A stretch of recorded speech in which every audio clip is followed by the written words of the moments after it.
these people that say, well, we can make a kinder capitalism, a more conscious capitalism. It isn't gonna fucking happen. We need anarchy, we need socialism, we need communism, we need anything but more capitalism. But wait, Brett.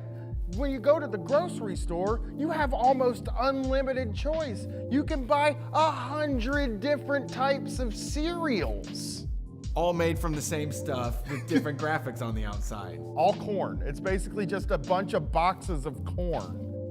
That's capitalism. It actually treats about 1% of the population like humans, and the rest of us like tools for those superhumans. You don't have any money, your bank account's low? I know where the money is. Jeff Bezos has it, the Waltons have it.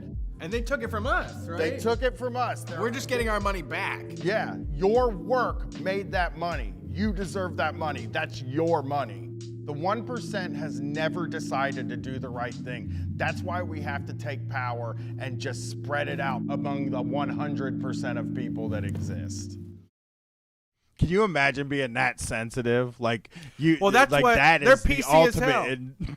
Hey, you know what? This is the freest goddamn country, and it's so free that if you don't stand up, you aren't a free person. And goddamn it, boy, if you don't stand up right now, you ain't free. Because you have the freedom to do whatever you want. But I'm telling you, I have the freedom to make you feel bad for doing the freedom. Just get up and say you love it. Just get up right now, Copernic. God damn it. It's so free that you can't do it. You have to. It's free because there's only one way to be. That's why it's free. So be that. Damn you. They don't have anything to live. I mean, their kids hate them. They don't have, all their money got stolen by banksters and shit. Healthcare's running through the fucking roof.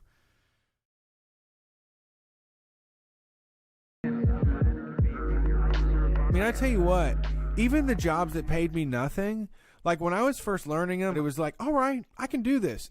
You just need somebody to get the plates and make them go from here to here. I can be the master of that. I was really into that, and I can do that. But after a while, it's like, you guys treat me like shit, and I get the plates from here to here every fucking time, and you talk down to me and shit. What's going on? Jesus, you're counting my lunches. Like, you're looking at what I'm eating. You're like figuring out when I'm going out to smoke. Like, all of a sudden, you're in my shit. But all you said you wanted from me was the plates to go from here to here, and I'm getting the plates from here to here.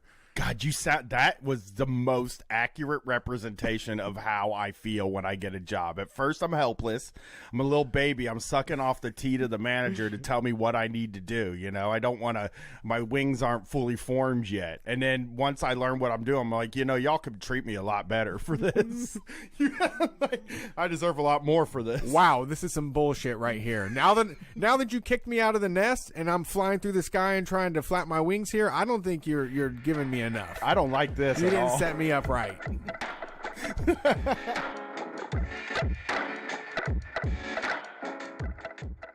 Oh my God, have you heard the news? Kids are dying of kratom. That's not true. They're injecting it into their veins. I don't think that's happening. An ABC Action News exclusive. A mom says a popular herb killed her son. The most recent death happened in early June. Kratom, also known as metrogenine, was one of 4 drugs blamed for his death. This was like the devil's drug. It really is just a green powder that makes people feel better. Yeah, it's a leaf. It grows from the ground. You smash it up. You make a tea out of it. You throw it down the back of your throat. You eat some capsules, and you feel better. Your mind's clear. And most people that use kratom don't have access to healthcare or prescriptions or any of that regular medicine stuff. They get it from local stores or online. Let's do an example here. You're a young person. You don't understand how all this works. So let me explain this to you. When you get hurt in your older age, let's say you're 34, you work on a roof, you fall off, and you crush your fucking heel, right? It's all shattered. The doctor 10, 15 years ago was like, that's fucked up, that really hurts. You're gonna need some opioids to kill that pain. And then the DEA says, no, you can't have those anymore. These doctors have to tighten up their prescriptions. And now you don't have any. You can't afford them. What do? You can take kratom. It has the same effects, it's less addictive, and it's more gross. So that even brings down the The use, you're not going to use it as much. Kratom kills the pain in your body. It also cures social anxiety. The government's solution to stuff like this is always prohibition, which means putting more people in jail. How big is your appetite for the war on drugs? I'm sure it's small. It's shrinking every single day. Don't let them continue it. Don't let them outlaw more stuff. Good point. Thank you.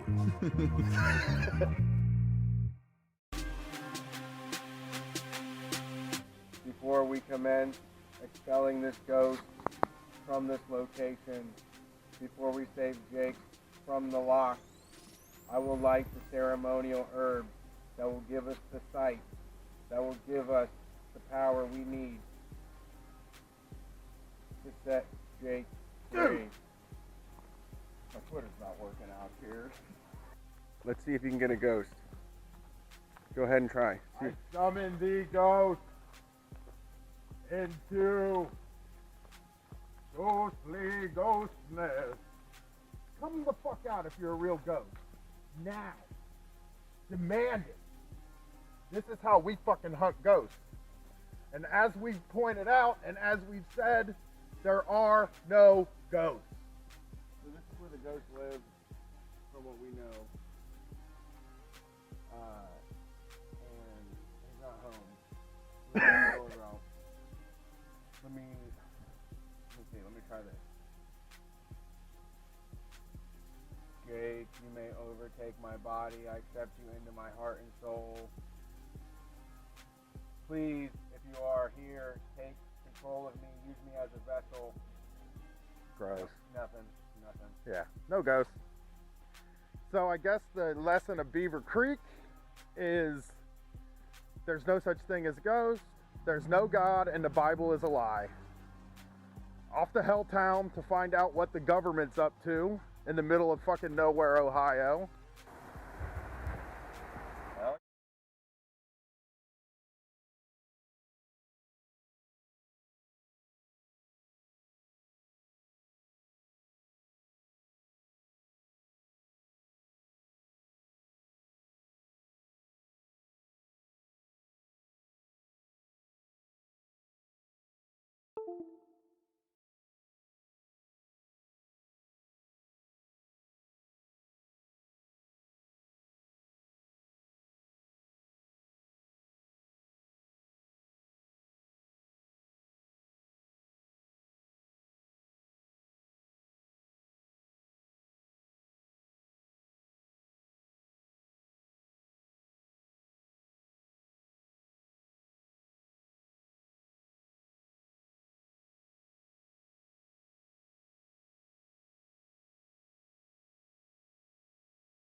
Hey everybody, welcome to Street Fight Radio. This is the show, the basement one.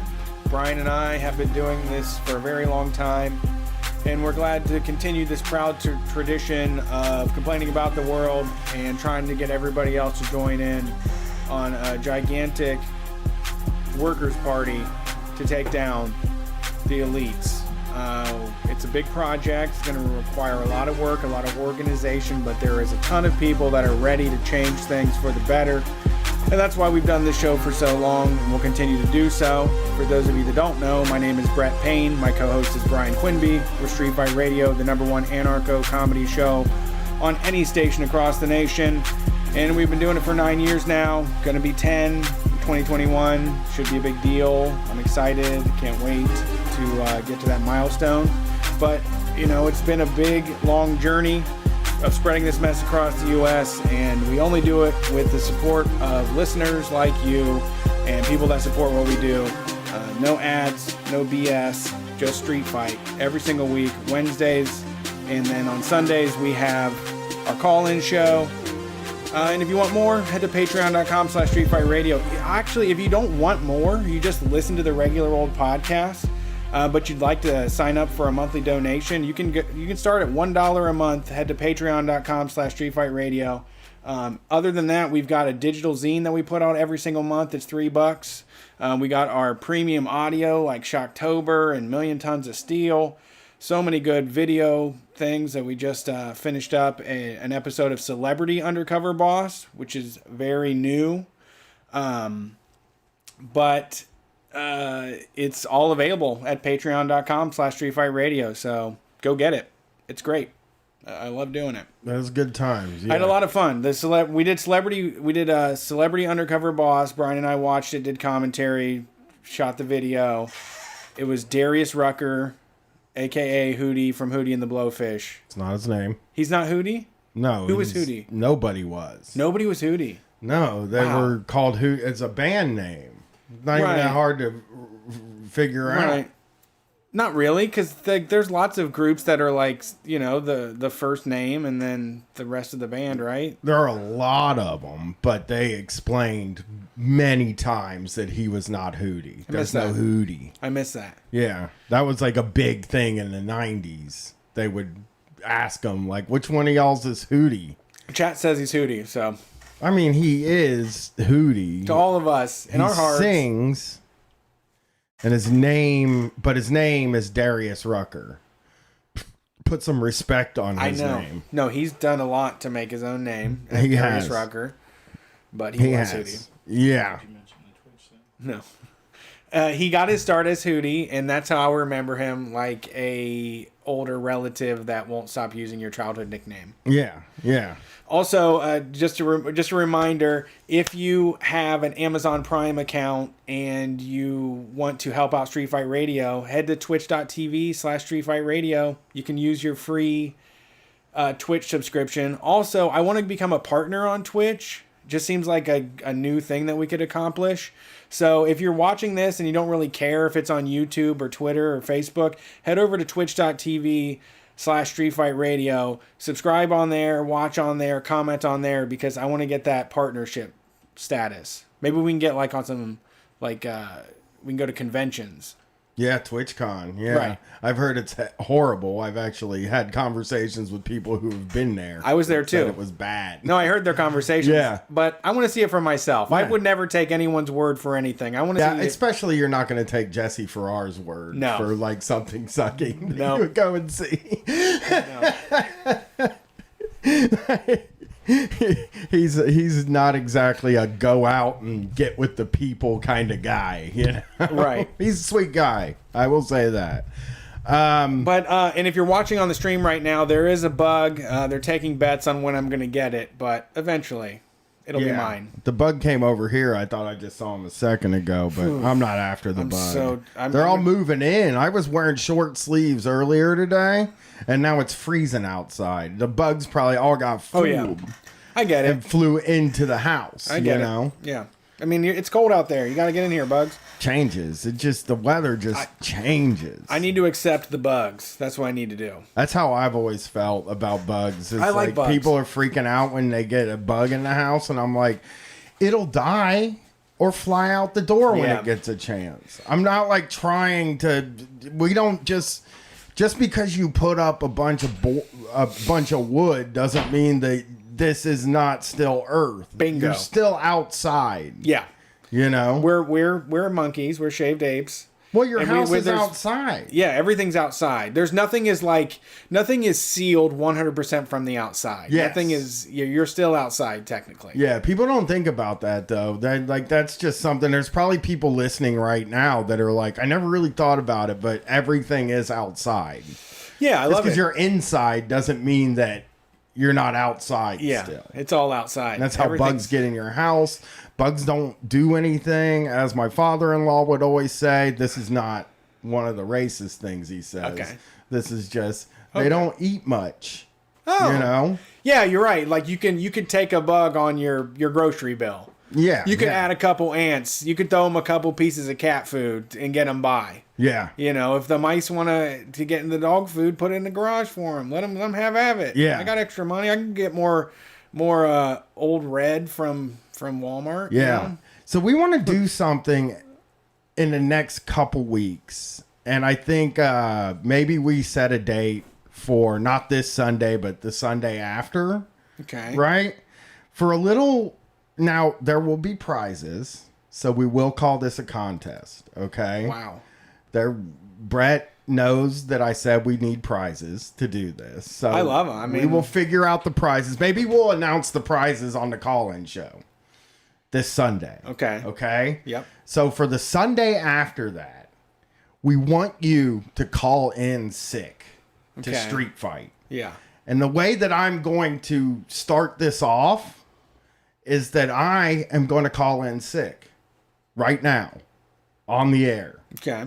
So that people can hear my calling in sick voice. And then, since I didn't tell Brett we were going to do this tonight, I'm going to invite him, but he does not have to call in sick.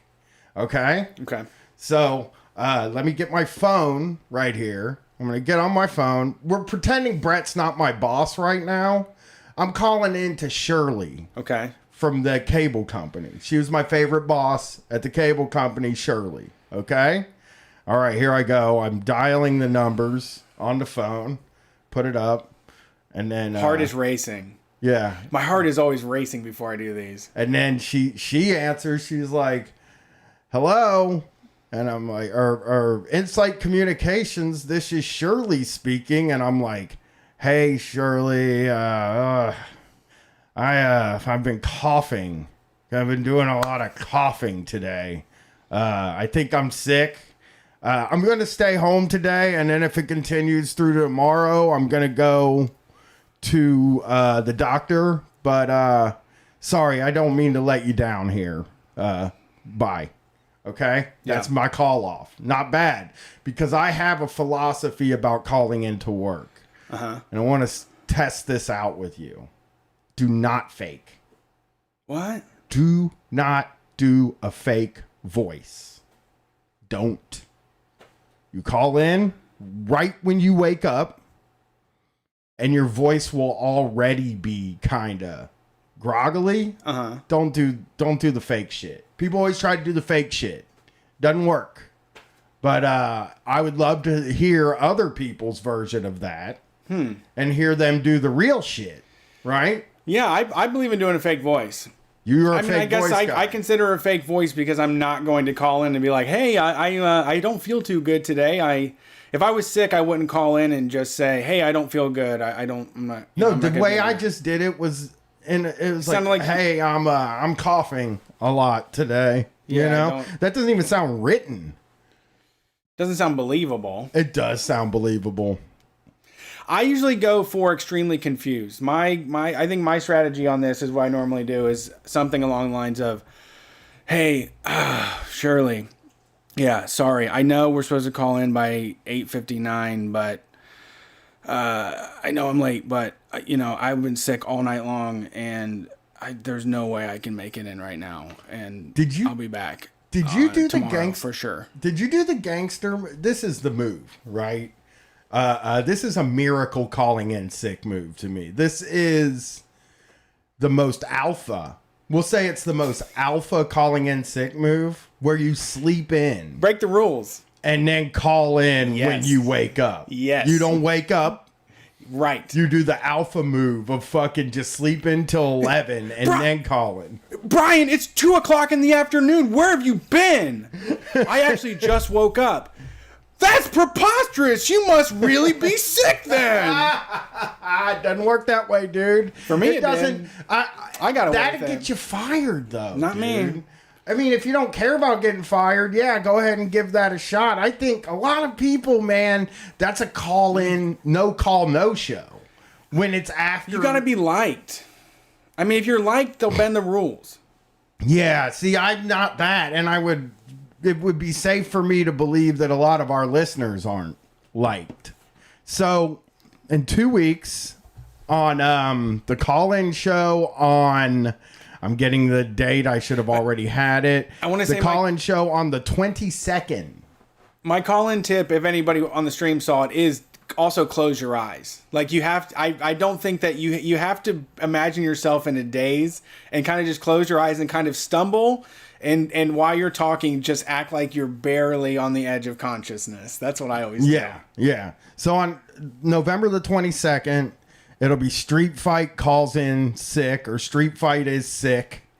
And we're going to do a call-in show where, maybe we hand out some prizes and we hear some good call-in voices. All right. So that's all we're taking? That's all we're doing? Well, like a whole we night can of take them? other calls, but we would like it if people participate in it. That's the prizes. Okay. Hence the prizes, giving them 2 weeks to come up with their calling in sick voice. Although I wouldn't spend this 2 weeks constructing the perfect call in sick voice, because me and Brett are really looking for realism. We'll be judging on many criteria. Realism, the chat will help with it, right? And funny, if it's funny. Yeah. We'll be happy to get a funny one, too. You should remember how I did it. Oh, hey, I sound like Beetlejuice when I do it, like Michael Keaton. Nice fucking model. Yeah. Well, hey, I've been coughing a lot over the past night. You are right. I think that's a good rule for you. Don't fake it. You can't fake it. It's a good rule for you. I could say you said if I'm sick not to come to the office and spread it to other people. So yes. I'm going to take that advice and I'm not going to be able to make it in tonight. Excellent call-in advice. Use their words against them. Not immediately. Think of a meeting from 5 months ago when they're like, hey guys, we're family here. If you're sick, we care about you. We want you to get well. Take those days off. Use those PTOs. Boom, 6 months later, then that's when you bring it up. Yep. Remember when we did at the company retreat, you said if you're sick, you're sick, and I believe you, so I'm not coming in. I trust you. hey, I trust you as a person, that when you said that, it wasn't just a thing you say because you always feel like you have to say it, and you weren't going to have to deal with the ramifications right in that moment. I believe that you knew I was going to call in 5 months after that and get sick. I'm sick. Yeah. I can't make it in. You're right. When you're right, boss. Yeah. You pegged me. You knew that I was going to get sick. Aren't we all frail, frail beings on this little spinning ball in the universe, I was good at it because, like I said, I didn't put on a fake voice. And I didn't put on like a fake sick. I always just woke up at the time I was supposed to get up and did it. And yes, again, it's way more alpha to do it the other way. But the way I did it worked. If they knew I was, Brian, you sound sick. And it's just because it's what I wake up. When you first wake up, your voice isn't you should. on point. You have to, yes. You have a limited window to get a completely, debilitated sound. Like just a surprised It's foggy. I don't know what's going on as soon as you wake up. Well, got snot all in my nose. You know, a lot of people are also going to say that you should say diarrhea every time. Yep, the chat did. Yeah, I know that trick. I've learned that from many people older and wiser than me back when I was 19. You say you have diarrhea because if you have diarrhea, they're not going to ask you any more about it. And they assume that you would never call in and say you have diarrhea. Yeah. You know? No, and that's also, it is the nuclear football. Yeah. You get one of those. Like if you plan to be at a place for 3 or 4 years, you get one diarrhea call in. You're going to have to try everything else. But you're right. The moment that you bring up diarrhea, it's like, oh man, it's cool. Just get better. I understand, man. I can understand. We've all sharded. Sharded. Well, and here's another bit of a caveat here. That really worked well for me at the call center, but it did not work as well at my blue collar work. Because they all had diarrhea. And we all talk about diarrhea, you know? Yeah. People are fucking coming in and work eating tornadoes Right. for Well, lunch. Well, was there blood or something? I had this boss at the cable company where every time I called off, he called me like a half hour later and asked if I was injured and if I had any painkillers. Oh, nice. Every time. Hey, what are you off for, Brian? What were you supposed to be doing? Yeah, our youth correspondent Rachel has a good point in the chat here. 1 diarrhea, 1 car broke down, and 1 flu in a single year. Yeah, does that sound right? Flus are good in that you can get 3 days out of it. Diarrhea is a 1 day. Flu, a broke down car is maybe 2. They lose patience very fast with that. Broke down car is a 1 day thing. You have to have it fixed the next day, or else they're going to send you papers. They lose a lot of patience with broke down car. They hate it. They get so mad when you have a broke down car. Flu on a 2-day can work, but if you go a 3-day on a flu, they might ask for a doctor's on that. If it's too strict. Yeah. If they like doctor's notes, flu is a 2-day. You don't want to do a 1-day flu though, because it feels like you're wasting a flu. You know? Yeah. I don't like the flu either because it's like an easier thing to catch, and you could legit get the flu. Sure. At some point. Yeah, you're like, oh fuck. You know, what do I have now? And it's like you have to keep escalating your sickness. Right, your odds. You have to play your odds. Yeah. Diarrhea is good. It's a good 1 day, one day off. Do it on a Friday. Although, you know, if I had to, I mean, obviously you want to call in on a Friday or a Monday, but both of them have negative connotations in the eyes of the boss in that a Monday, they think you partied on Sunday. Yep. A Friday, they think you partied Thursday night because that's a big partying night. Thursday is Yes. Yeah. So if you can pull it off, you really want to do a Wednesday, Thursday kind of thing. Maybe come back on that Friday and just let off the gas a little. Yep. You know? Chat has got a couple other good ones in here. And this was an early one for me as someone that was into computers in a way that other people weren't. Deaths in the family. They used to be pretty easy to fake. And also you can go print out a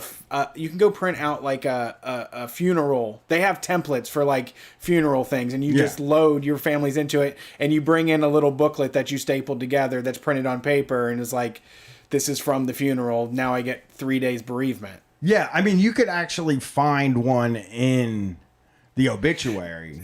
And just make a program for that. I think strategically in your career, at every job you have, all 4 of your grandparents should die. If you are going to be there for a longer time, you can fold in step grandparents to get 8. I mean, also, it can just be friends. You know, I've gotten a day off for a friend. You only get 1, but I've gotten a day off for a friend. Okay, yeah, that is a move. I'm thinking more of the official, contractually obligated ones, like blood relatives. Right, and the 3 days off for a for a grandma, they'll give you 3 days off. A parent, you know, any of those, they'll give you 3 days off for that. They'll give you all the time you need. Well, take all the time you need. They mean 3 days. Yeah.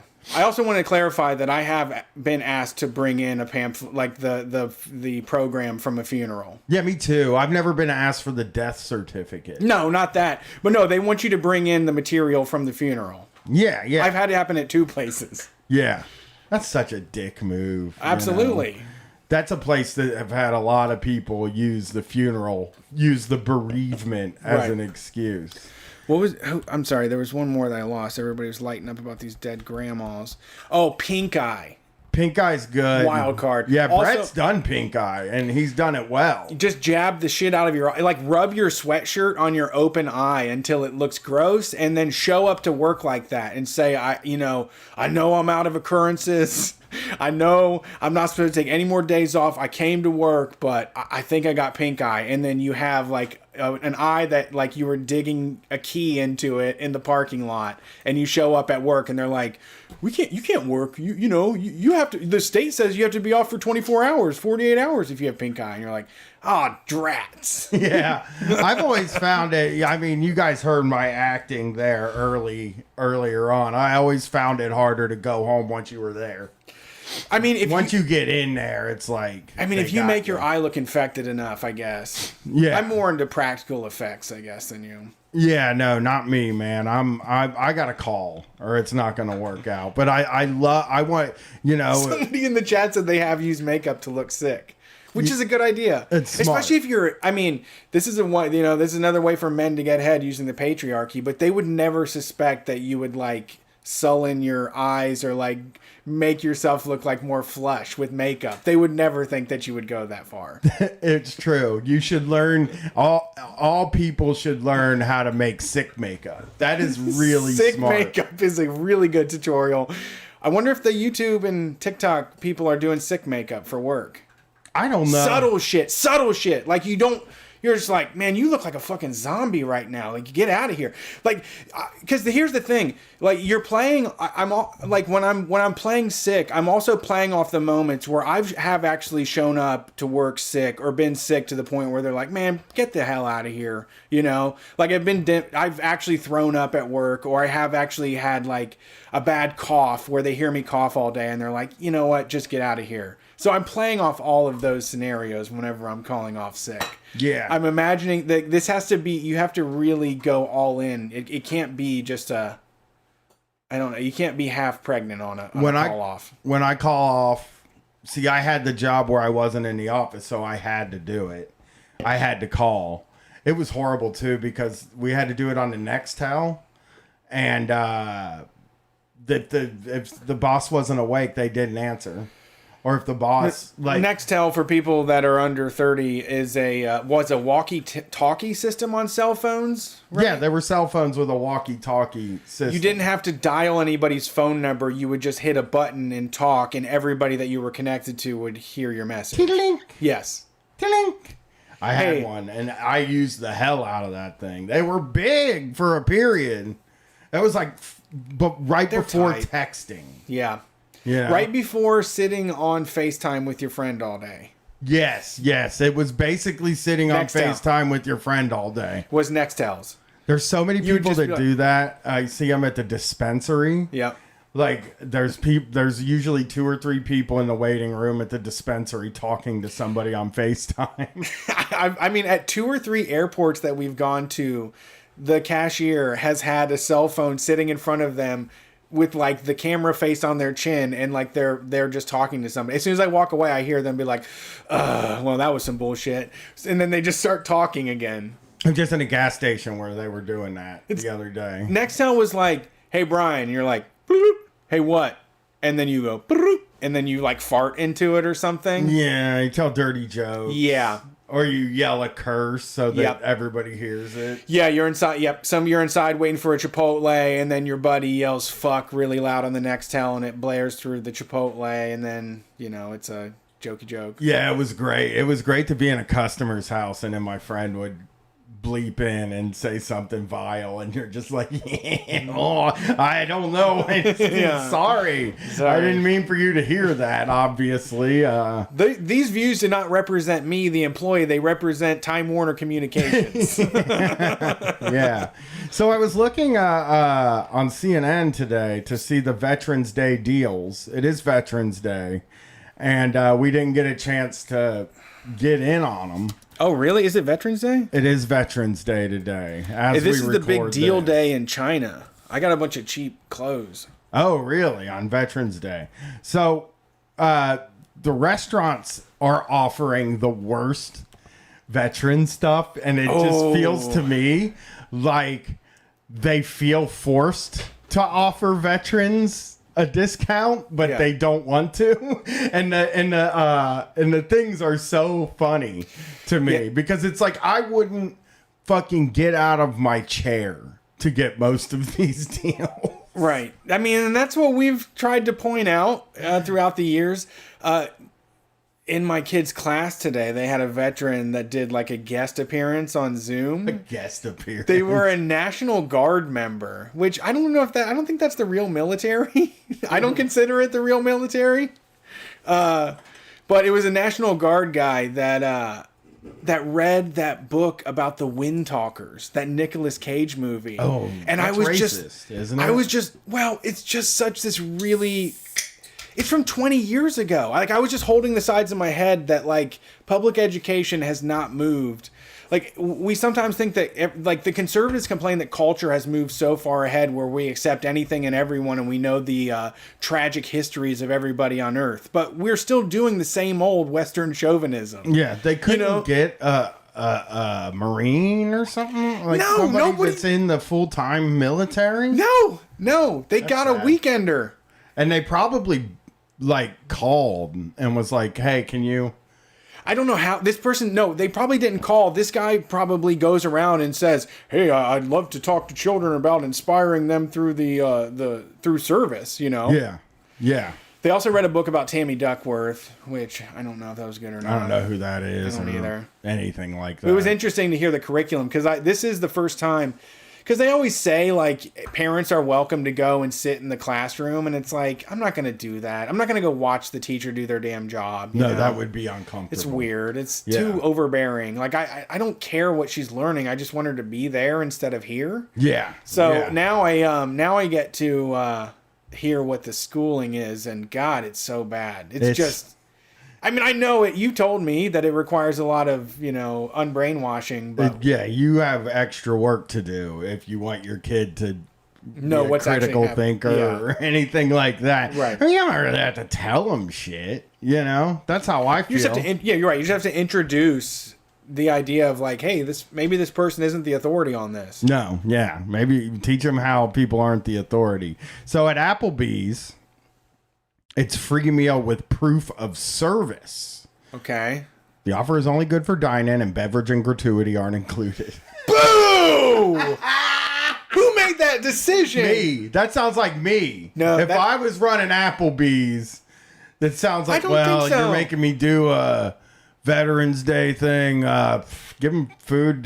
No drinks. I mean, drinks the cheapest thing. They should have given them a free drink. That's what I'm going to say. I was going to say, I think you're very kind. I think that you would immediately say, like, give them anything they want. Yeah. This to me is like, shit, how do we make money on this deal? We got some foot traffic in here. We got to get something out of them, Yeah.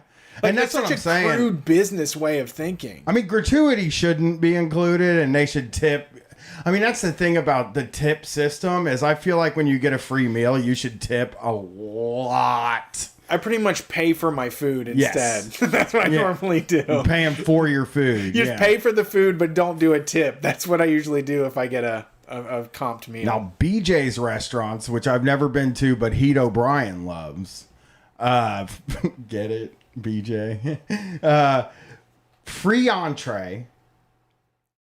Up to $14.95. So I don't know how much they're BJ's. BJ's. Oh yeah, they put avocados on stuff, which is premium price. Plus a free Dr. Pepper. They pick your Wait, drink. what? They pick your drink for you. you know that old soldier's medicine, Dr. Pepper. You need proof of service. Also, there. Does that mean? You have to bring your card or what? But if you're in the chat, you still have 1 hour to use the promo code VETERAN on their website, and you can get the same offer. Well, okay. But sorry, we're late. We should have had that out there. Next year, we're gonna hack Veterans Day to get you the best deals on Pazookies. California Pizza Kitchen. CPK, love it. Wolfgang, right? Free entree and beverage Yay! from a list of pre-selected options. Oh no. No, I didn't want a Prix Fix at California Pizza Kitchen. I fucking love this. I love it, man. It's so such a mean. funny. That's such a funny thing that it's like these people. The Ostensibly. idea is Yes. that BJ's is trying to salute the troops for their service. And this is what they're willing to give them. Ostensibly, this person defended them from the ravaging hordes that want to shut down and kill America. BJ's could literally not do business without people killing folks overseas. This whole thing is built on that. And they can't even bother to give them whatever entree they want. Or drink. At BJ's, you get a free Dr. Pepper. Not a beer. You can't get a beer. It's a brew house. You can't get a Pepsi. It's a brew house, but you can't get a beer. you can't. What about get a Diet Pepsi? Can I get a Diet Dr. Pepper, maybe? Yeah, You got to wink at? Maybe. Please. Chili's. God, who would want that? Who would want a deal on Chili's? Just shutter those motherfuckers. Free meal. Okay. From a list of pre-selected options. No, stop! Dine-in only during a pandemic. Our troops fought for freedom. They fought for freedom. This is not freedom in dining that you're offering. What is happening? These are so funny to me. I mean, honestly, if they just had a system where if the troops came in and ordered and you never put it into the system and you just made the food, nothing would happen. Well, see, let me explain something. You could just comp it with unlike just a people's charge card. In Ohio, the medical marijuana law says that veterans get a 30% discount on weed, and it makes me very jealous. Like, makes me want to be like, can we make up some stuff and, you know, make it look like I serve because I want to maybe I'll just start showing up in uniform. I'll just go buy a uniform. Smart. And when I go to get my weed, because I only go like every 2-3 weeks, I'll just walk in there to get my weed in a fucking uniform and see if I can get my 30%. I'm like, oh, you're supposed to get 30% off. But now I'm looking at this and I'm like, it's not even worth it to pretend to be in the military. You know, it's not even worth it to steal valor because you're getting at Denny's. Yeah, now you're stuck. At Denny's, you're getting a free build-your-own Grand Slam breakfast. That's a deal. Once again, That's freedom. Dine-in only during a pandemic. Yeah. Which you got to risk it all. Again. Fun. Troops, we're just asking you one more time, risk it all for a selection of 3 or 4 different meals we're willing to feed you. Dunkin' Donuts will give you a free donut. That's fair. Okay. Not from a list of pre-selected options. Great. Just walk in and get it and get out. You get one. I should have got a They're free like donut a penny. today. I should have got a free donut. We got the military discount in Oregon when we were buying That's weed. right, yeah. Alexander from Minion Death Call said, "Oh, these guys served," and I did like a bashful thing where I was like, I don't. I just want the weed. I don't. I just said something of like, it's a personal thing, and I'm not looking for a discount. And he was like, "Well, we appreciate your service, and what you did." And it was like, "All right, thank you, sorry, thank you." That's cool though. The Dunkin' thing also is like they also give you a free donut on Fridays too. Really? So they're always a giving treat. those donuts out for free. Maybe, if they got that ghost pepper donut, maybe they could put it on like eBay or something. Oh God, they never have them. Exactly. I've gone and looked. Menchie's frozen yogurt place, not your Menchie's.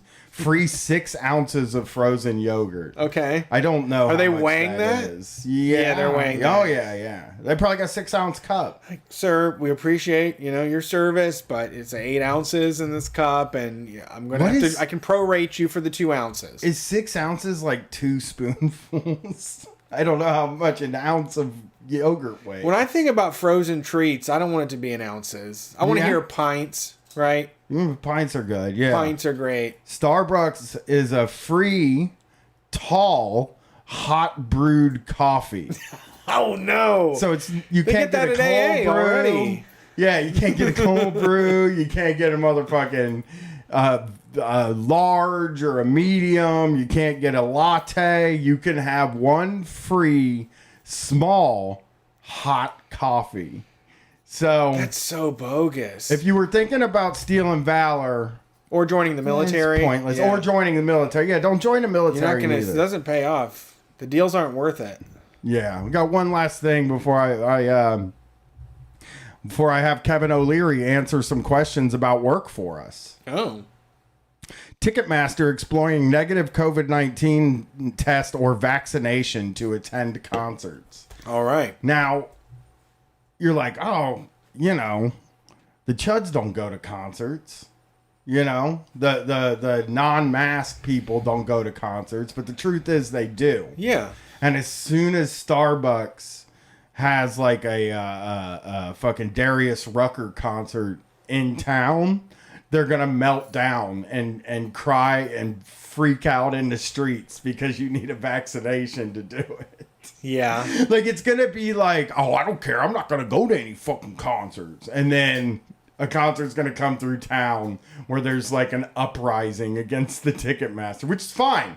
Because I would like that to happen with Ticketmaster too. I think it's an odd thing though.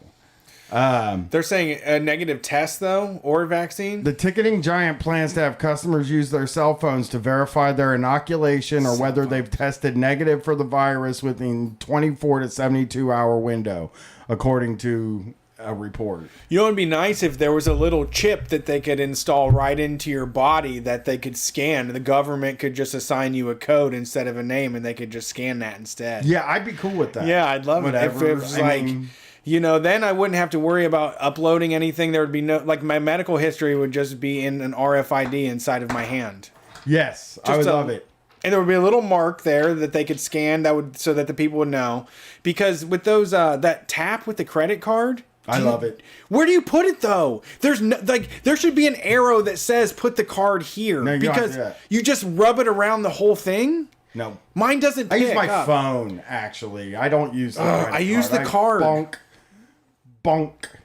I put it. I love it. I am like so into using my phone to pay for stuff now. It is nuts. I'll go to a place and have my wallet in my hand and pull my phone out of my pocket. Throw it over your shoulder. Yeah. Yeah. You don't have to touch anything. It's No, like yours. contactless. It That's what is. they It's say. great. I have my card. You can you can just slap it on there like the phone. Yeah, I don't know why you need that though. You'd rather use your phone. My phone's a lot dirtier than my card. Right. I'm saying that, like, using your phone, I know that's probably why I get a new debit card every 2 months, because I'm just getting hacked with RFID scanners everywhere I go. But yeah, I've been paying with my phone and I love it. It's the best. I'm gonna get into it. Yeah, you gotta get that Apple Pay, because everybody takes that. Right. But you can also use GPay. Right. And, you know, just filter your money through those companies. Yep. It's probably nothing Move it around. bad happening. It costs them money. Yeah, well, yeah. I always but they're like- probably getting something out of it. One of my favorite things ever is when they're like, "Oh, I'm at Aldi," and I'm like, "Oh, I forgot bags," and they're like, "Oh, we gotta charge you for the bags. It's gonna be 60 cents for these bags." I'm like, Yeah. "Oh, I'm gonna charge this," because it costs money on everybody to do that fucking charge. Yeah. More than it's worth. So, yeah, it's kind of interesting to me, though. Concert goers would instruct a lab to send over test results to companies like Clear Health Pass or IBM's Digital Health Pass, which would verify the fan's status to Ticketmaster. Anyone who tests positive or doesn't get screened won't be granted access to the event venue, Billboard reported. This is a credit score system. This is Experian. This is all of the three credit reporting systems. These are different health networks that will compete for our business to report how clean we are to the places that we want to go to. Yeah, I'm going to feel bad about being okay with this, but I just want to get back to doing shit. So it's like, all right, whatever. You know, I don't do a lot of Ticketmaster events, really. I mean, I guess I do. Every event I go to mostly, but not everyone. 2 for, yeah, 2 out of 3. How many I've been to in the last... last year, Korn was a Ticketmaster. We saw event. Korn in 2020, and that's it, though. Because 2020. Right. 2019, we probably saw a lot of shit with Ticketmaster. Maybe, though. I don't go. I didn't go to any big time concerts like that. Yeah, I haven't been doing that for a few years now, going to the big times. I was going to go see Rage Against the Machine. Yes, that was one. I had a ticket for that. The last one I feel like I went to was Lana Del Rey, but that was like 2 years ago, and that was at Schottenstein. Oh, besides Korn, that's the only other Schottenstein concert I've been to. Yeah. In the last 5 years. Yeah. Korn was good, though. That was a good time. So Korn was a great time. Here we go. I'm going to go ahead and put my headphones in, and Brett, you can put your headphones in. We got a little bit of audio to play tonight.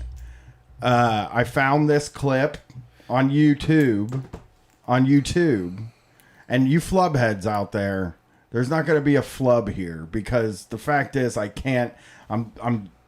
this is so idiot proof. I can't flub this. I'm just playing a video all the way through. I'll believe it when I see it. The Flub Club will find out.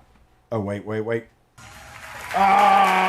you flub? Was that it? Well, it happens. Wait, I mean, what was it didn't that? really Was hurt that it? anything. Wait, what was that? That was the clapping at the beginning of the video that auto played as soon as I clicked it, even though I have asked no volume, no autoplay on any videos ever. It does it every time. So it becomes a lot of the flubs happen because I click the link to the thing that I want to play, and then it just starts playing. And then I have to quickly get it not to play. It's like a video game I play while I'm podcasting. Yeah, you're describing a user experience I don't know anything about. The computer works when I try to use it. It does work. Usually it's when I click I keep my links in a Google document. Got it. A Google spreadsheet. Okay. I click that link. Yep. And it opens up. Yeah. And when it opens up, the sound is on for some reason. I can't get it to come up without the audio on. Okay. And I can't get it to come up and not just automatically play. I've looked at different ways to do it, and I just can't figure it out. So I now open it and then hurry up and try to get the icon to where I know the sound's gonna be, and mute it as quickly as possible. Is what I try to do now. What? Okay. Well, have you tried like starting it from like the link from where you want it to start? That wouldn't matter because it would still play as soon as I opened it up. That is where the flubs come from. Also, but we wanted it to play. What were you going to do? I was going to introduce it or warm it up. You're going to put it on deck or something. I was going to introduce it and then play it, but I wanted it to be open so that I could play it. That's how a flub. That's the anatomy of a flub. Okay? Got it. This is from a Canadian show. Okay? Someone said Brian using a computer is like someone trying to jump into a moving vehicle. Yes, that's exactly the perfect way to explain how it feels. Like double dutch. Like, when's it going to start? That's exactly how it feels, dude. It feels like, oh my fucking God, I'm all stressed when I click the link every time. I really got to do something about this. Yeah. I don't know. Change your ways. Change your flubbish ways. This is from some show called The Social in Canada. And the name of the video is How to Get Ahead in the Workplace. So we're trying to figure out how to get ahead in the workplace with advice from Kevin O'Leary. Mr. Wonderful? Mr. Wonderful himself. The big shark from Shark Tank. The big one of them. I think Mark Cuban's the big shark, but we can argue about that all you want. I think... Who's the bigger shark? I think O'Leary's the bigger shark.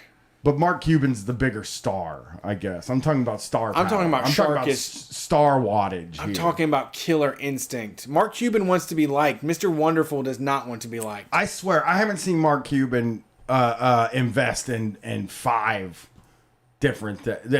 things. Of all the times we've watched Shark Tank, he never invests. That's true. Never. True. He just kind of sits there and says, nah, not for me. Doesn't excite me. He's a star. He's a fucking star, dude. He's the guy. So let's get some advice. We're all trying to get ahead in the workplace. And I think it's important that we help our listeners get there. Oh, they love him. They love him. I'd love to see him. Is to make some positive changes in your life There's a lot to consider, like what's the best way to get noticed by your boss, and when should you ask for a promotion? All good questions. Those so are here good to tell us what questions. we I need to agree know with to get them ahead on in that. the workplace is CTV's I financial wouldn't get correspondent, noticed. also star of that little. Try not to get noticed. That's you spend all of your time trying not to get noticed. Whenever the boss notices somebody, they try to get him fired. Or they complain do. about him all the time. They notice that they're not working. They notice that they're not doing the right thing. Yeah, I like that. I like that philosophy. Bosses notice bad shit. Show on CTV2 Shark Tank. Kevin O'Leary is here. All right, here we go. Woo! KO, the knockout king. KO. I love this show, and I'm KO. also the single guy in the audience. Where is he? Right over there. What? Is it crowd work? It's a show like The View. So he's sort of being like, "There's no dudes here." Well, the one smart guy that went to home ec, right? What about that guy? He's probably in that audience. Yeah, he could be, but I don't see any. I was there. I was in home ec. I was too. That's the place to be. Know your worth? I mean, is there For a girl hard, fast likers. way to calculate your value to a company? All right. How do you know your worth? Is there a hard, fast way to calculate your value to a company? Let me answer this real quick. You're worth an immense amount because the company doesn't run without you. True. You have They to need have you. all of you get in together, and then you run. That's how you make your worth higher. Right. We're talking about getting an amount of worth that makes it so you feel like you're worth it. Union. Or you kind of take over the whole thing and you just do a co-op is what I would think. But Kevin O'Leary's probably got some other stupid things that he's developed to figure out how to calculate your worth. Brett calculates his worth with math and then gets fired. Yeah.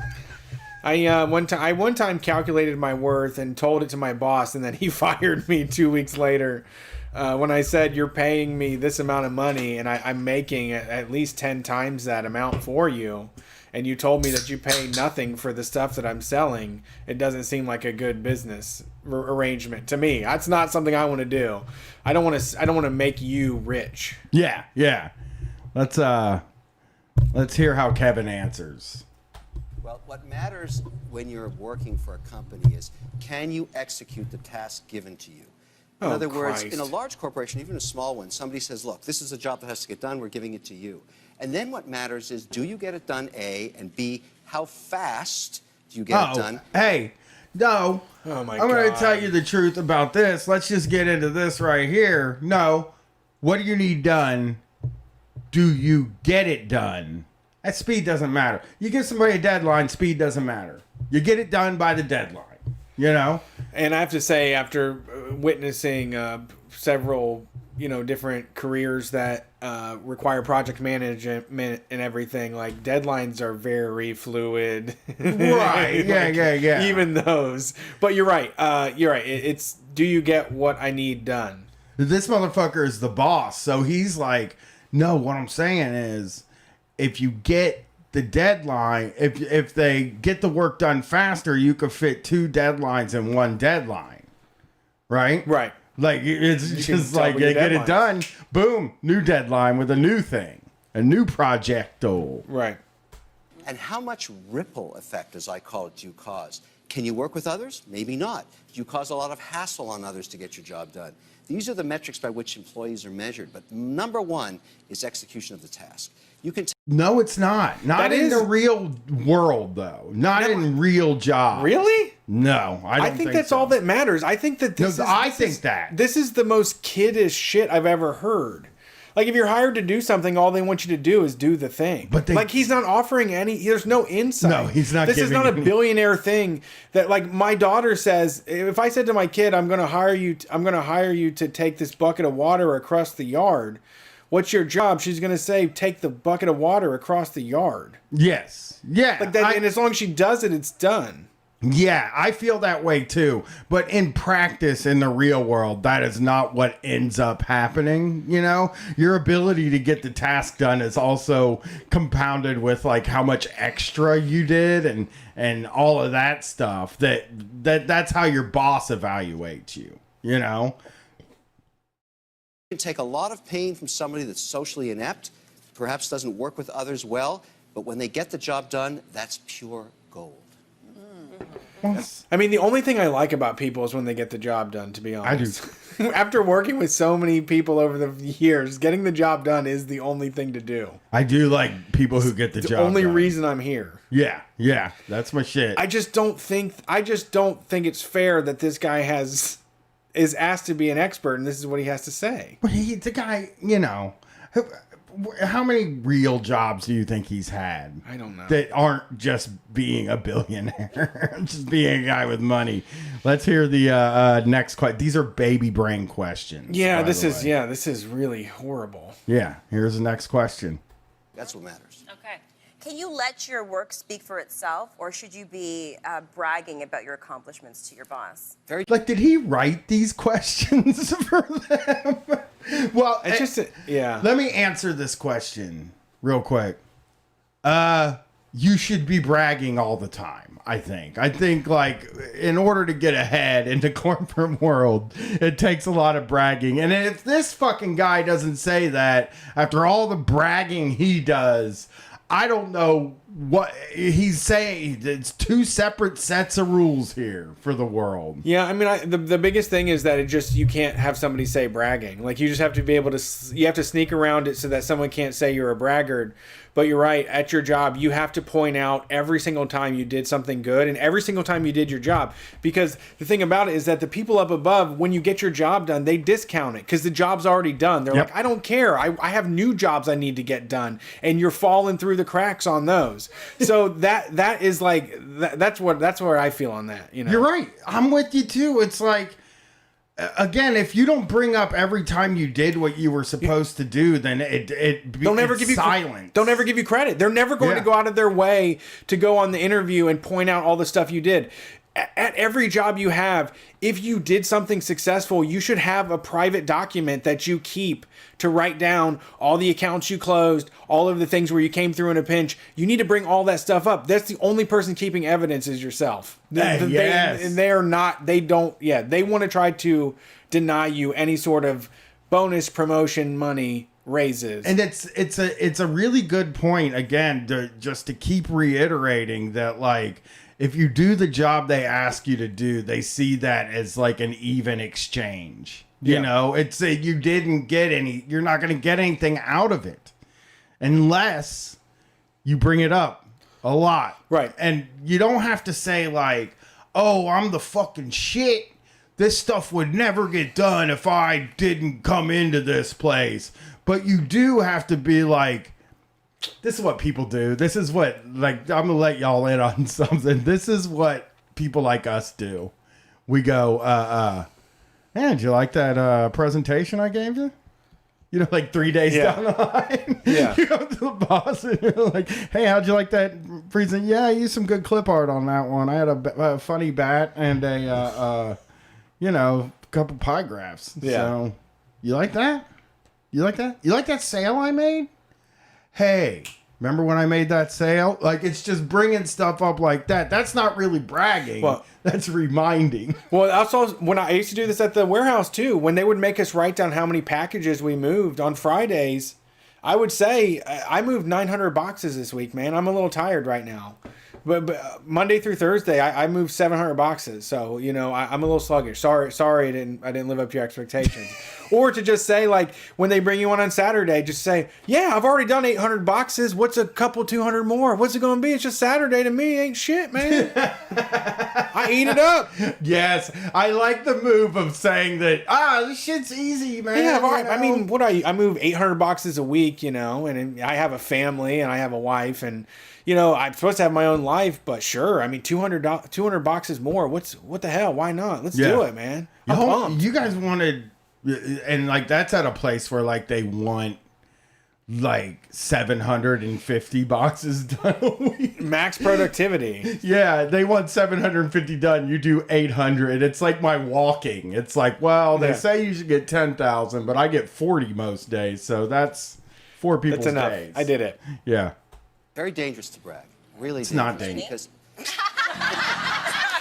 Because Mr. Wonderful, not you.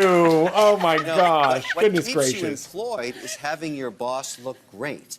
And when all of a sudden you Not true. That's Wait, not what did he say? fucking true. What keeps you employed is having your boss look great. That is true. I don't know, man.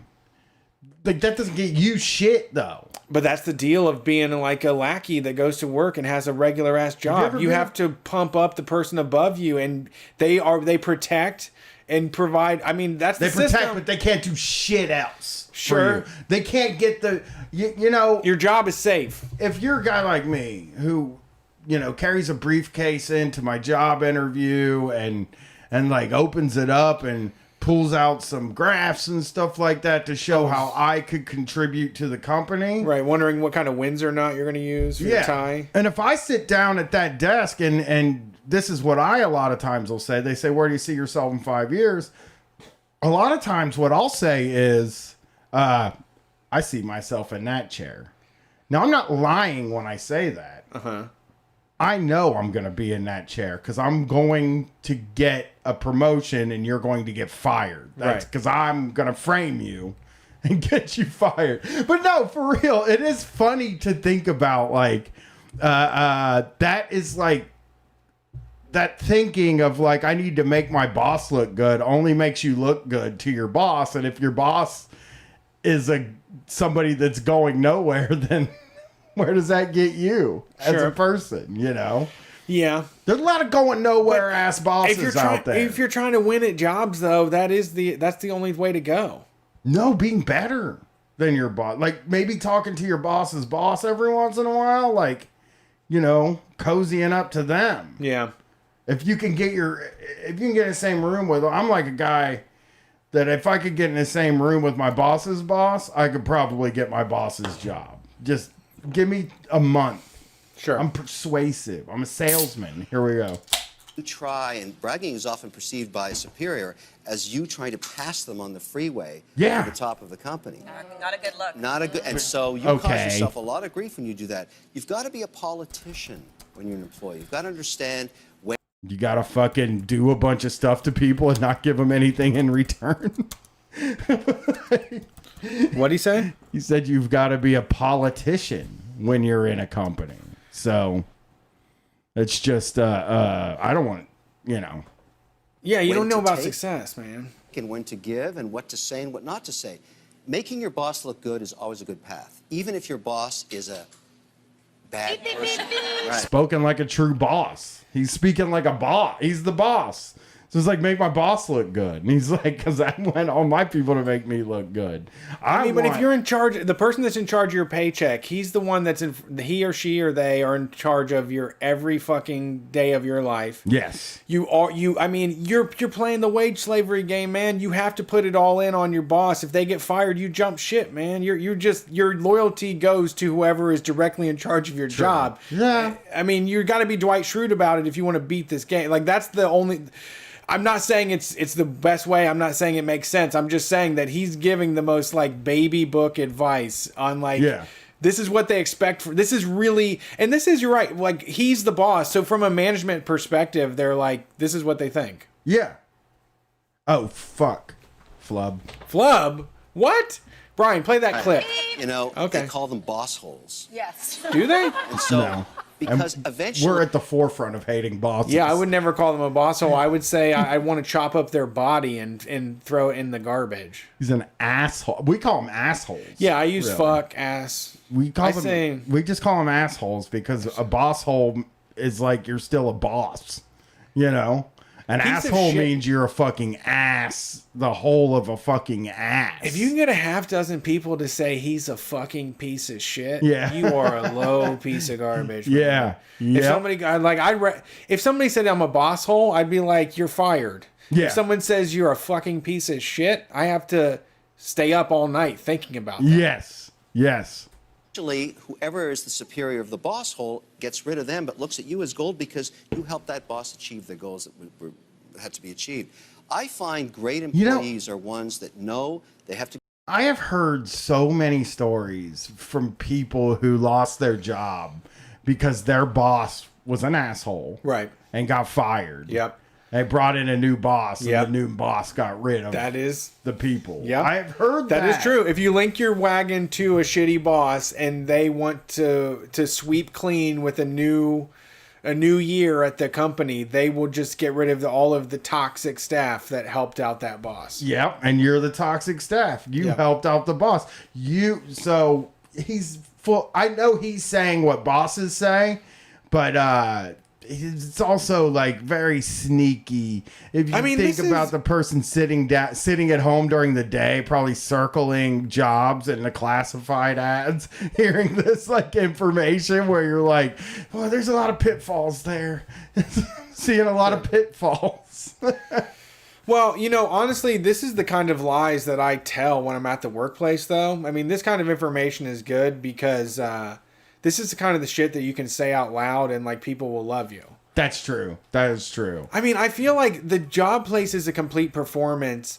And I think if you're going to be miserable about it, like you're fucked. Like you should just go somewhere where it's not where like you're not miserable about it. Otherwise, you should put on a full like grandiose. Yeah, put on a show. Yeah. You got to make it fun for yourself. You got to put on a show every day. Yeah, I'm the best. I'm doing this. Hey, Jackie, I'm only doing this to make you look good. You know that. All right, I'll see you tomorrow in that meeting. You're no boss hole. You're not a boss hole. They call you that, but I don't believe that. That's one move you could do with your boss, though. Yes. Everybody calls you a fucking asshole. A boss and I hole. don't think you're that. You're a boss hole. I think you're cool. I actually think you're cool. Have to get their job done. Don't make a lot of noise doing it, but everybody starts to understand that they know what they're doing. Nope. And they naturally rise up like cream to the top. That's what happens. Stop. Just get your work done. Stop whining about it. Just do it. Nope. And good things will happen to you. Boom. It's that simple. What's the next What question? if you think you deserve a promotion? Oh, okay. What if you think you deserve a promotion? Once again, I mean, I'm going to do a buy your logic on him. But the kind of people, the cream of the crop, the people that rise to the top are the ones that are ass kissers that aren't actually like doing anything to benefit the business in any sort of way. They're playing politics. He literally said, play the office culture. Don't do anything to benefit the business. Don't do anything to benefit the bottom line. You need to just ingratiate yourself with the other people you work with and get your fucking weekly check. That is a horrible employee. Yeah. So there's two ways to go about that.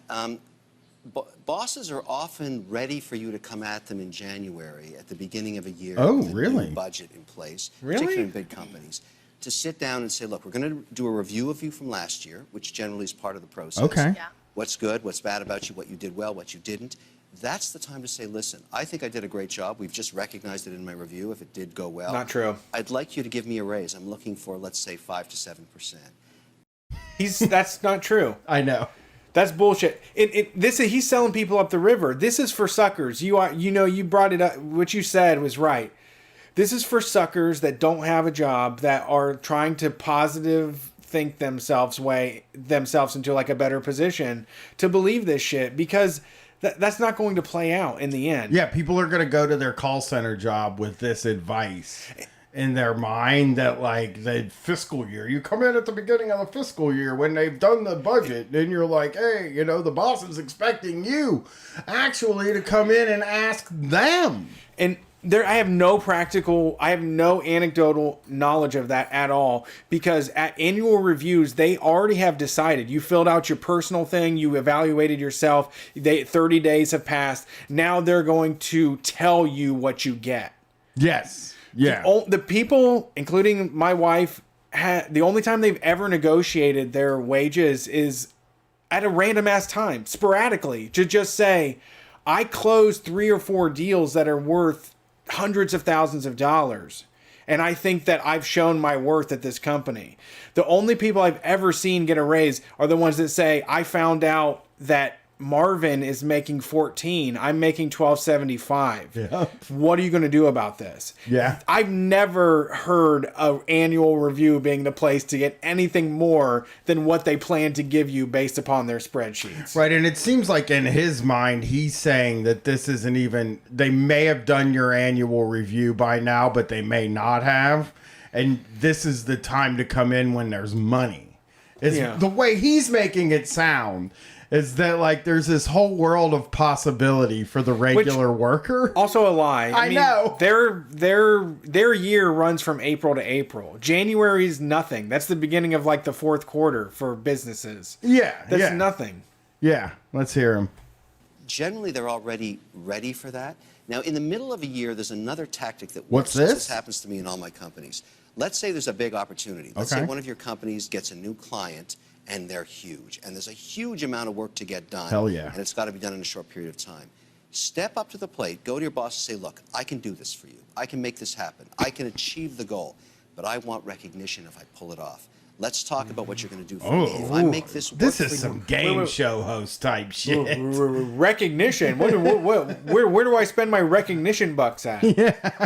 He did just say can I go to ask for recognition. Do you gonna give me like a special badge? Then when I go to the grocery store, I'll get like free a deal. Can you give me like a card to take around town, like a golden Buckeye card that gives me 15% off my purchases? Actually, let him explain this because it's going to get you good.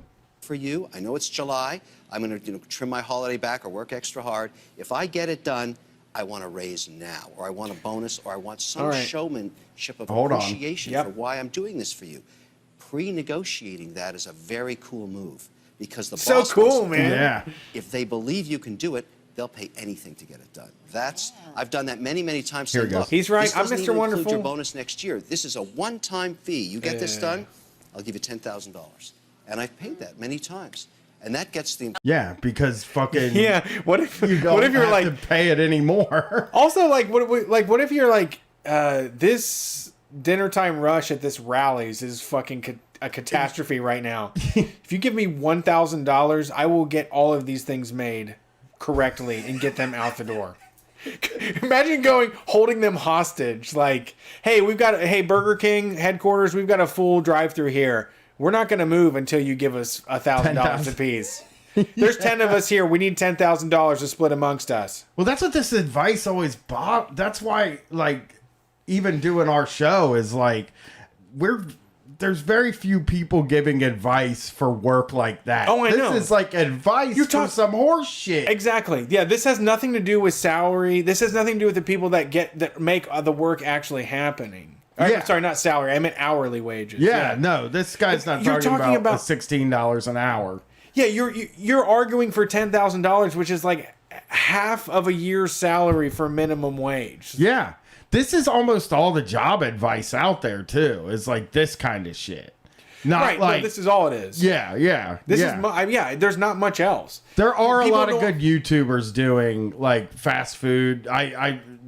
What to expect in a fast food interview, what to expect at a fast food job. There's some like good YouTube people doing some cool stuff with like that kind of wage labor, but like there's not a lot of there's not a lot of this in mainstream media at all. No, I mean we talked about it a lot. Like Planet Money on NPR, they don't ever say, like, they talk about people that have $50,000 that they don't know what to do with. They're like, what do you do if you got $50,000? Should you get an annuity? Should you get a rental property? Yeah. Like, what do you do with it? You know, you're just like, geez, Louise, I feel like I can make this money work for me, and I'm just not doing it. Silly old goose me. Yeah. Like, that's the most of the financial advice, is that it comes from a place that isn't relevant to any of us. No, not on me. Nobody's even in the situations I was talking about with people now, like springing a raise or like a promotion on their boss, $10,000 was never in the picture. No, that's an absurd amount of money for like if you get paid every 2 weeks or you depend on checks on like the 1st and 15th. Yes, absolutely. I like the way you operate. Oh yeah. Listen, you know, you go to work to make money. It's not there to make friendships. I mean, it's great that you can do that within a business, but you're there to achieve economic success for the organization, so you stay employed. That's not what I'm there for. What really I'm there to make matters friends. is great employees are perceived as gold to their bosses. They'll do anything. Not true. Not true. It makes their jobs Not easier. true. It's just like a There's big beehive, all humming together. Now, when you're Most jobs churn through people every 6 to 18 months. Yeah. There's no pensions anymore. There's no reason. Like, even, I mean, like, I graduated in 2002, and my history and my wife's job history was one of get a job for 2 years, get a bunch of skills, and then try to go to another job. There was never any sort of expecting, I don't know. Yeah, I'm with you. Sorry. When you're a bad bee, you end up on the ground outside. That's what happens. You Oh, always kill animals jeez. and allergies when you It's come better here. than talking about killing people, right? I mean, So you're mentioning this, the whole idea of interpersonal and inter-office relationships as Ooh. well. So if you notice that an employee works better alone than as part of a group, for example, you mentioned this only off the top, thing- will that hurt their chances at success? The only good thing about working at a place is the people you know. I know. mean, the work family is a real thing. yeah. I like the people a lot of times that I worked with, or some of the people that I worked with. I mean, there are a lot of people that you're just forced to be around, but I mean, that's like being in a family anyway. Yeah. You know? It's dysfunctional. But it's so incredibly antisocial to say that the human engagement, he's just not even acknowledging that he's a person. He's completely robotic in his thinking to say, like, I never had a warm engagement with a fellow employee. Yeah. They were I mean, they were all right, but they were part of my economic well-being. Yeah, they were part of just improving my economic situation. Okay, let's hear what people who are not good with people, can they be successful, right? Okay. It can in some cases, but today in a very technology-driven society, there's often places where, you know, individuals that work well by themselves can find a good niche in a company. For example, True. if you're a computer That's true. programmer, you're from another planet anyway. That's all. And those people work very well by themselves. Also, that's literally the only job they'd ever told us is worth money in the last 20 years. I know. There's nothing else you could ever fucking be besides computer programmer. If you choose anything besides computer programmer, you're a loser and you deserve to be destitute. It's true. what the common thinking is. Yeah. It's either computer programmer or digging holes for rich people to shit in or something. They're given goals. Sometimes they work 24/7. Sometimes they take a couple of days off. I love I've that. got guys that write code for me. I don't care if they show up as long as the code is written on time. Okay, I'll They tell live in that their to own somebody who world. makes Whoppers That's for a different than living. working in a highly social environment like fashion, for example. Yes. You've got to deal with people. Yes, the many millions of people working in fashion that aren't like sewing the stuff physically with their hands. Right. You have to communicate with them. You have to be liked, or often not. You know, let's think about it. That's different. But there's places for people. God, this that guy are reminds me of inept Trump so socially. much. You can Like find this a is job. this is what Trump could be doing right now, but instead he's mounting a coup that's definitely not going to work. You know, it sounds like the beginning of a flow chart for a lot of this. It's just like so boilerplate and basic. From the beginning, it's just like, you know, the thing about it's like when sports commentators are like, you know, the way to win this game is you got to get the ball down to the end zones. Yes. You know, if you want to score a field goal, get it between the uprights. It's very quarterback. There's none of this. Is like, hey, if you want to get a job, you got to try to get one. And I people just they do anything besides trying to get one. You know, I hear people complaining all the time. They want to dream big about these other things. The whole time there's a job right there. Get one. Yeah. Okay. A computer programming job at that. Like, right. This guy only thinks about. He doesn't think there are any jobs that make less than $500,000 a year. Like, Six he has figures. no fucking idea. Yeah. Everybody gets six figures, and poor people are just wasting their money on like drugs and alcohol. That's why they live like that. This is really enlightening to me in his, like, he keeps coming out against like a stimulus check. Oh, really? And it's like, yeah, he keeps coming out against stimulus checks, and like you're starving people innovate. Yeah.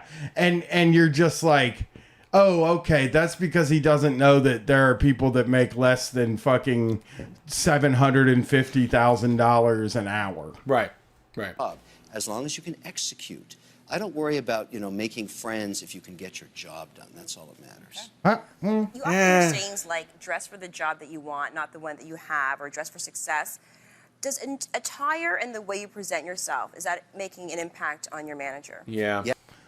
You have to do it. Yeah. I think, once again, I'm sorry. I don't know. I'm going with best job advice here. You got to, dress exactly like your boss. If you want to get ahead in this world, dress exactly like your boss. Ask them what deals they get, talk to them about their clothes, and copy it. And that's how you take their job. You have to become a carbon copy of your boss until the guy above you that has been in a relationship with your boss for a very long time, so they know all the frayed edges. They're really annoyed by it, and they're just like, ah. And you look just like Ross. You just look just like the old boss, and they're like, yeah, let's get this new guy in here. Yeah. Let's get him in here. He knows what Ross did, and he doesn't have Ross's problems. Then you start dressing like that, Ross. boss. You're Ross. It's a totally changed. Yeah, you become Ross, and then you become Terry, and then you become. Yes, you overtake them. You do. Yeah. Yes. I like that. Let's hear how... Do a talented Mr. Ripley on every boss you've ever had. Yes. Let's hear how... I don't think he's going to say, pretend to be your boss, because I've never thought of that, but it's very smart. But dressing, you do have to copy the clothes. You just, you can't express yourself. You need to express yourself like your boss would if you want to be successful in any job or company. Not saying this is a true or honorable way to live, just saying in this world, you have to go all the way. Yeah.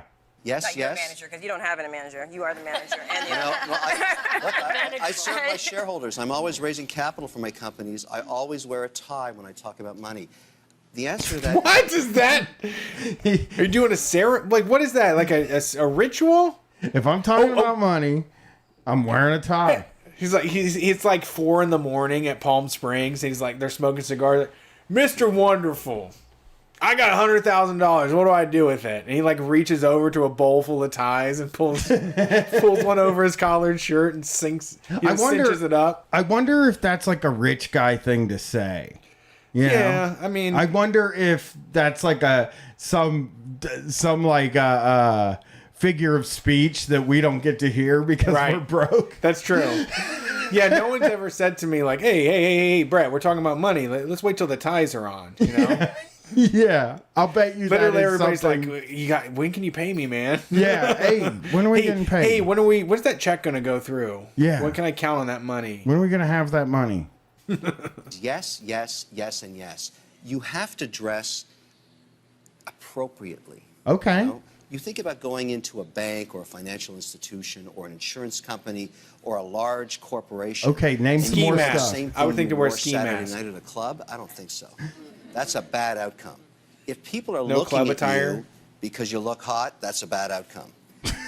I agree. He's right. It's an odd thing that he's saying. It's like a dude telling a bunch of women, hey, yeah, if people are looking at you because you're hot, that's a problem. That's true. I agree. But also, it is. You know what? Not to make any judgments, but it is funny working in an office where it's I just wear my club clothes. I don't have any money for dress clothes. I spend it all on club clothes. So I'm just going to see if these black stretchy pants will fly at this call center. Yeah. I mean, it could at a call center. I mean, yeah, they work. It's fine. I'm not complaining about club clothes in the job. I love club clothes. Mr. Wonderful did. I mean, I wear club clothes all day and all night.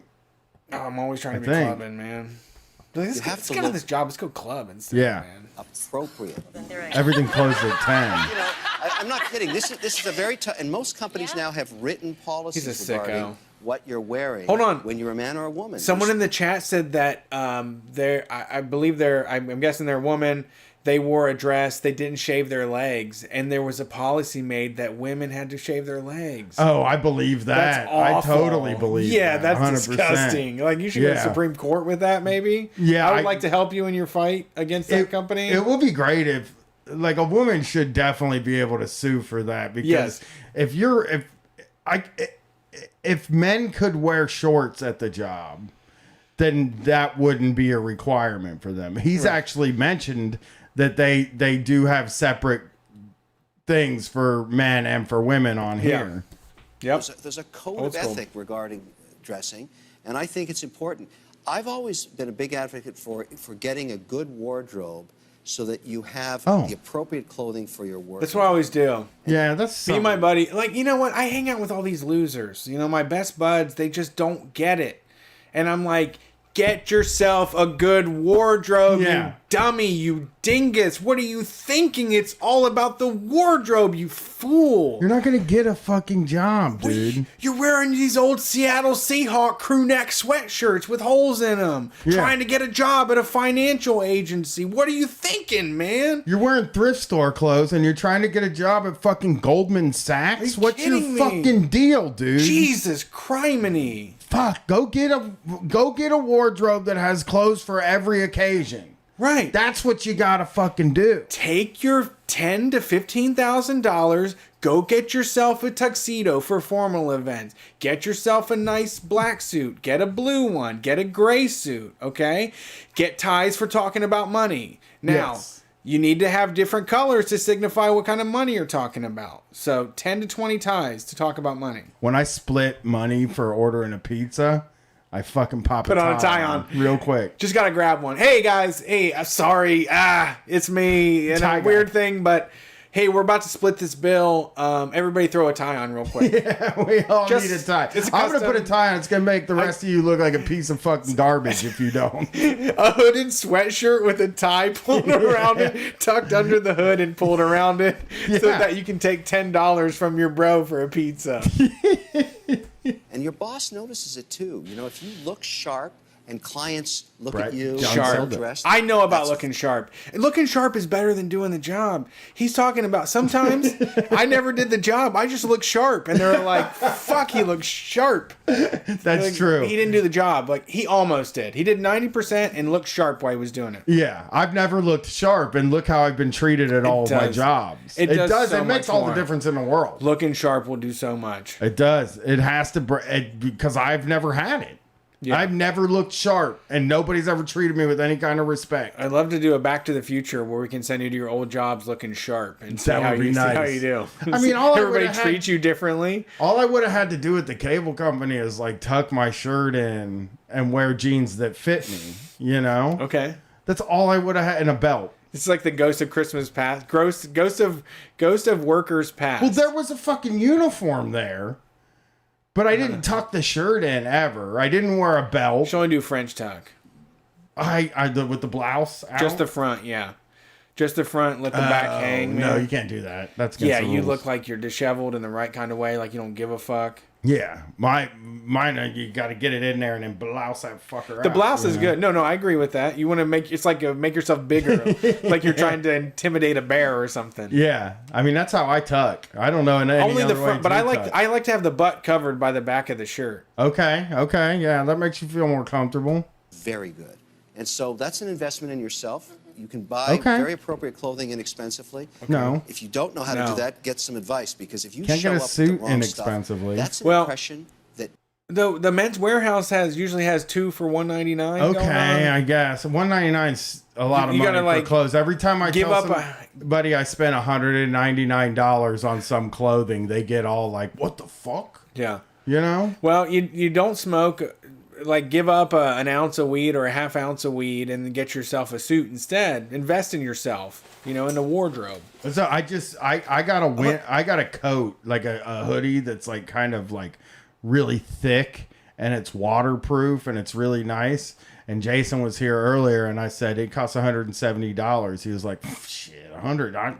Fuck that. It's like, it's my coat, dude. I would never. It's my fucking coat. Right. I mean, we live outside, but it's really inside outside. But when you go outside, you need the serious tech gear. Yeah. Yeah. I wanted something nice. And, well, I mean, it's just... I want things that are gusseted. I looked at winter coats, and they were so expensive that I was like, I'm going to get another hoodie. I'm just going to buy a hoodie out of that. I'm not going to say the name of the brand, but it's no not ads. High Week shit. that never leaves. People remember it for a very long time. You want wardrobe that people don't notice because it's great all the time. Whoa, no! If someone doesn't remember what you wore yesterday, you want a good. wardrobe that looks good every day of the week. When I worked my office job, I had a pair of Gap khakis that I wore 3 to 4 days a week, constantly. I had 2 pairs of pants, and those were the only ones I wore. But because they were like ash or stone colored, nobody knew. Nobody ever pointed out that, like, hey, weren't you wearing those pants yesterday? I'm like, yeah, so what, man? Yeah, fuck, dude. I wear the same pants all the time. That's just my thing. I wear brown pants every single fucking day of my life, and then I sweat through the armpits here and have to get rid of the shirt. But the Dickie BB area is all good. Yeah, we're almost out of here. At the beginning of the show, we're always looking for the single man in the audience because a lot of women watch this show. So we all know, it's common knowledge that women are underrepresented in leadership. Yeah, what kind of a set are they on? So, Kevin, what needs to happen Where to are change they? so that women are They're on a set. into leadership roles? Well, the good news is it is happening. You can find the chairmanship of banks. Take RBC, for example. The chairman, the head of that whole bank is a woman now. Okay, and what's then happened chairwoman. is boards in large companies have realized that, you know, it's important to bring women into board or into management positions. They're very valid. Their opinions Show them are around. important. They're very valid. Their opinions are important. We make, oh my goodness, you wouldn't believe it. This is our big table. We all sit around this big table. We have snacks and drinks, and we talk about money. We put on ties. Oh, I need to ask you to put on a tie, ma'am. We're about to talk about money right now. Yeah, you can wear a scarf if you want. Right. I look at my own world, O'Leary Funds. My best investors are women. What? Pragmatic. That's The companies crazy I back, bullshit. I've got 3 companies now run with women CEOs. What? That have been phenomenal This guy success. I thought they only spend money. Yeah. They understand the This goal guy- at hand. this guy There's lots of respects evidence that women, Women are okay? very, very equal in terms of providing the task in business. Very Very equal. very I did the numbers. I'll show you the spreadsheet. He is Trump. He's Trump. Women are so very equal these days. It's shocking to me. Like, they weren't so very equal before, but they're so very equal now. How do guys like this get to exist? They you they just dominate. Like, you just have to be rude and arrogant all the time, and you succeed in America. That's true. We funnel you Well, he's upwards. Canadian. If you never feel bad, if you never have shame, if you just want to always control and dominate people, you are made for this world. That's true. We're saying, look, let any woman that wants to rise to the top because it's good for business. It's not. Oh, okay. Well, that's good. Trying to get people to take these things on because you feel it has a social or moral aspect to it is not as powerful as performance metrics. And there's many women. Oh, look at you ladies here. You have your own Look at show. them. I don't see any Woo! hosts here. Holy shit. This is successful. There's one guy in there. Dude, imagine being the one guy that just to have like an orgy with 400 women in that crowd. That's not what's happening. There's one cleanup artist in that crowd that's just grinning, and he's like, "Yeah, woman power," and then he's just like living, so wonderfully. So, And by the way, all of our bosses are female too. Oh my television, goodness! there's lots of I can't female believe executives. it. But the reason you're still on the air is the show's a hit. Advertisers want to advertise. People come to watch it. It's such a It Trump works. thing. This It's is not so because bad. you're women. It's because you've achieved success in business. That's what's happening here. Oh, So okay. that means like a $10,000 bonus each for us. All right, that's the end of the clip. Actually, there isn't any more. They just laugh for 20 seconds and then it's over. But that was that sounds great. a lot of workplace advice, both from me and Brett. And if you want a real authority, Kevin O'Leary gave some of it too. I think he's you might have Trump. learned something. Yeah, that was He's great. gonna be Canadian Prime He's Minister. so good, man. He might be the Prime Minister of Canada. When you can just look at a crowd of people and be like, hey, there's women out there. I'm looking here, I'm seeing women. They're doing stuff. They're just making it happen. It's nothing like I've ever seen before. More equal. They're just more equal than ever. I mean, some would say more equal. Not me. It's not fair, but, you know. He said equal. Yes. He's like, no, actually, women are equal to men. Right. It's the truth, you know? Yeah. Oh, that was That's fucking so weird. He really, the wheels fell off that at the end. Like, it was kind of like he started talking about women, and he was just like, I don't know. Right. He was like, I don't know what to say. It's a women's show. I just will acknowledge. Yeah, he was thinking this is a women's show. Right. I gotta say stuff about women. And then he got into that thing where he's just like, I don't know. I mean, I hire them. They seem to do the job. Yeah, you wouldn't believe it. More and more these days, I hire a woman and they do the job. Yeah, what I said earlier, you want them to do the job, they're paid for it. Women do it. It's a remarkable thing. Women are great at it. And then you're right. At the end where it was just like too much. Where it's like, okay, we don't know. I don't know where we're going with this, because it was like, women are doing it. Women are accomplishing so many things.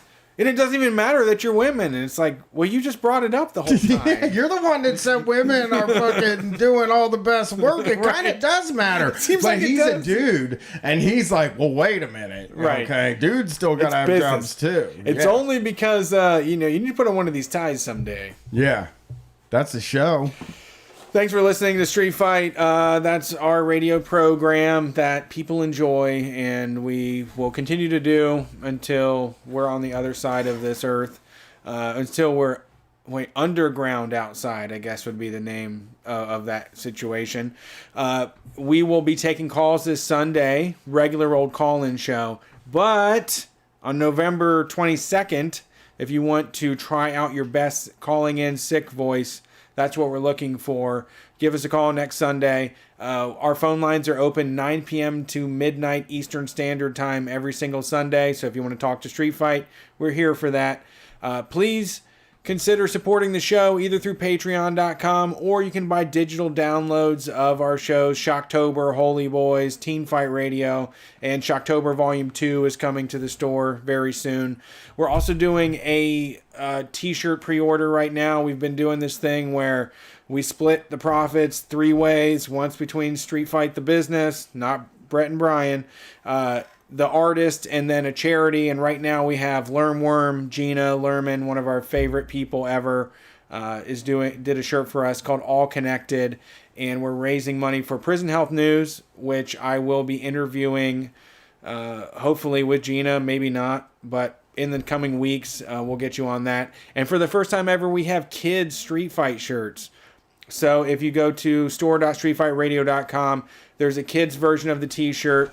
And in order to get all the families outfitted, if you buy an adult size shirt and you use the discount code KIDSTEE, KIDSTEE, you can get as many kids shirts as you want for $10 a piece. They cost so much money. It's a huge cost of production. They're almost as much as the adult t-shirts. But I know there's a lot of listeners that have kids, and I want to get one for my own daughter, so we're branching out into that. So if you want to get the family pack of t-shirts, head to store.streetfightradio.com, use the discount code KIDSTEE, and get every kid's t-shirt that you want, from extra small to extra large in youth sizes, for $10 a piece. My name is Brett. He's Brian. We're Street Fight. Get on Twitch. Mob up the Twitch. That's what we're going for. I think that's the new goal. Everybody get on twitch.tv/StreetFightRadio. That's the place to watch. You can also get access to like emojis and sound clips and all that other stuff. But we'll see you on Sunday. Peace.